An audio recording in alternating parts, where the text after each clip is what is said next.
एक दिन भोला अपने खेत में खेत की जुताई कर रहा होता है। तभी अचानक से उसे जमीन में एक सफेद चांद दिखाई देता है। तभी भोला उस चांद को जमीन से निकाल लेता है। मैं जमीन के नीचे रहने वाला चांद हूँ। भूकंप की वजह से मैं दरारों में फंस गया था। मुझे बाहर निकालने के लिए बहुत बहुत शुक्रिया। आज से मैं तुम्हारा दोस्त हूँ। उसके बाद भोला चांद को अपने कंधे पर उठाकर घर ले जाता है। भोला एक गरीब किसान होता है। उसका घर टूटा फूटा सा रहता है। चांद को भोला की ये हालत देखकर उस पर तरस आ जाता है। तभी चांद अपनी जादुई शक्ति से एक बहुत बड़ा चक्की को प्रकट कर देता है। फिर आसमान में मौजूद बादल खुद ब खुद उस चक्की के अंदर जाने लगते हैं। कुछ समय के बाद उस चक्की से उस बादल के बदले चांदी के सिक्के निकलने लगते हैं। एक साथ इतनी सारे चांदी के सिक्के देखकर भोला चौंक जाता है। देखो भोला, मैंने तुम्हारे लिए ढेर सारे चांदी के सिक्के प्रकट किए हैं। अब तुम इन सिक्कों को बेचकर अपने लिए एक अच्छा सा घर बनाओ। चांद भैया, मेरी मदद करने के लिए तुम्हारा बहुत बहुत शुक्रिया। भोला उन सिक्कों को उठाकर एक बैग में रखता है और सीधा सोनार के पास चला जाता है। वहां जाकर वो उन सिक्कों को बेच देता है। सोनार उन सिक्कों के बदले उसे ढेर सारे पैसे देते हैं। उन पैसों से भोला अपनी पुरानी झोपड़ी को तोड़कर उस झोपड़ी के स्थान पर एक महल सा घर बना लेता है। चांद भैया, तुमने मुझे घर तो दे दिया, पर घूमने के लिए अगर मुझे एक गाड़ी दे दो तो बड़ा मजा आएगा। हाँ हाँ भाई, क्यों नहीं, इसमें कौन सी बड़ी बात। उसके बाद चांद अपनी जादुई शक्तियों से भोला के लिए एक कार प्रकट कर देता है। यह देखकर भोला बहुत खुश हो जाता है। फिर अगले दिन से ही भोला उस गाड़ी में बैठकर पूरे गांव में घूमने लगता है। उधर गांव वालों को यह पता चल जाता है कि भोला के घर पे एक जादुई चांद है। फिर सभी गाँव वाले अपनी समस्या लेकर भोला के घर पे चले जाते हैं ताकि वो चांद उनकी समस्याएं भी दूर कर सके। अरे रामू भैया, मेरे पिताजी बीमार हो गए हैं। उनका इलाज कराने के लिए मेरे पास पैसे नहीं है। क्या तुम्हारा जादुई चांद मेरी कुछ मदद कर सकता है? हाँ हाँ, क्यों नहीं, तुम अपने पिताजी को लेकर मेरे पास आओ। उसके बाद वो आदमी अपने पिताजी को उठाकर उस चांद के पास ले आता है। फिर चांद अपनी जादुई शक्तियों से एक इंजेक्शन को वहाँ पे प्रकट करता है और उस बूढ़े आदमी के शरीर में लगा देता है। कुछ देर के बाद उस बूढ़े आदमी की तबीयत ठीक होने लगती है। यह देखकर सभी गांव वाले बहुत खुश हो जाते हैं और उस दिन के बाद से चांद सभी गांव वालों की मदद करना शुरू कर देता है। फिर एक दिन एक तांत्रिक की नज़र उस चांद पर पड़ती है। तांत्रिक बहुत ही बुरा इंसान था।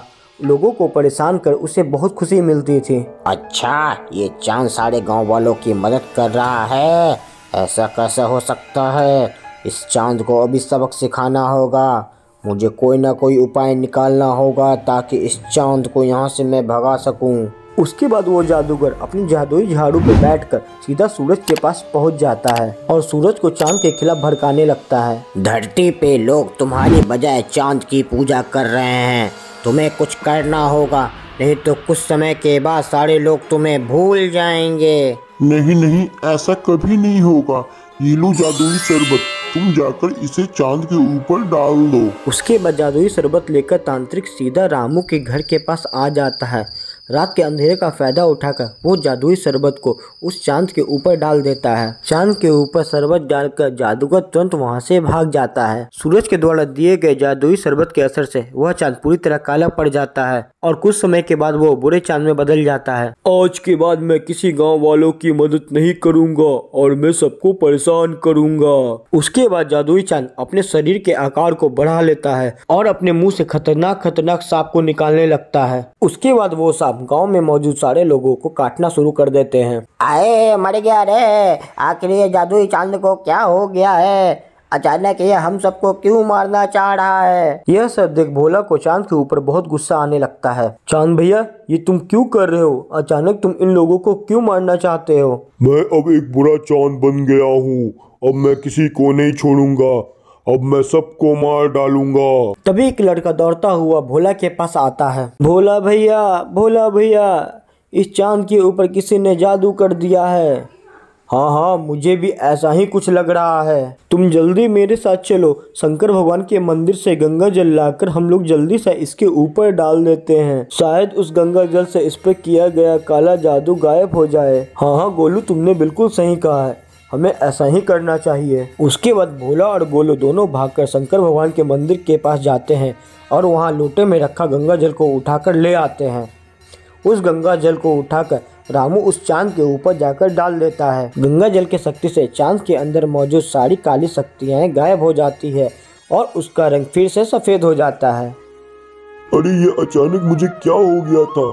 मैं अचानक से इतना बुरा कैसे बन गया था? तुम्हारे ऊपर किसी ने काला जादू कर दिया था। तभी जादुई चांद देखता है कि गांव के सभी लोग सांप के काटने से तड़प रहे थे।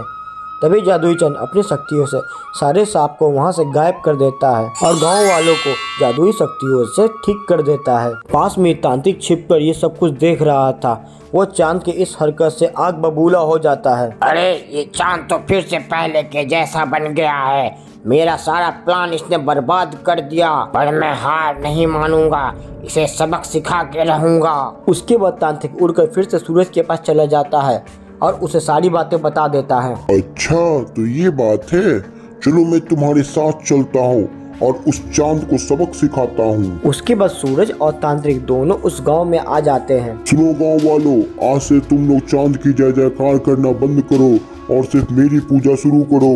है चांद, तू वापस अपने धरती लोक में चला जा, वरना मैं तुझे जिंदा नहीं छोड़ूंगा। सूरज, तुम हमें धमकाना बंद करो और वापस आकाश में चले जाओ, वरना हमारा चांद तुम्हें सबक सिखा देगा। अच्छा तो ये बात है, मैं अभी तुम सबको सबक सिखाता हूँ। उसके बाद सूरज अपने मुंह से आग के गोले बरसाने लगता है और सारे घोड़ों में आग लगा देता है।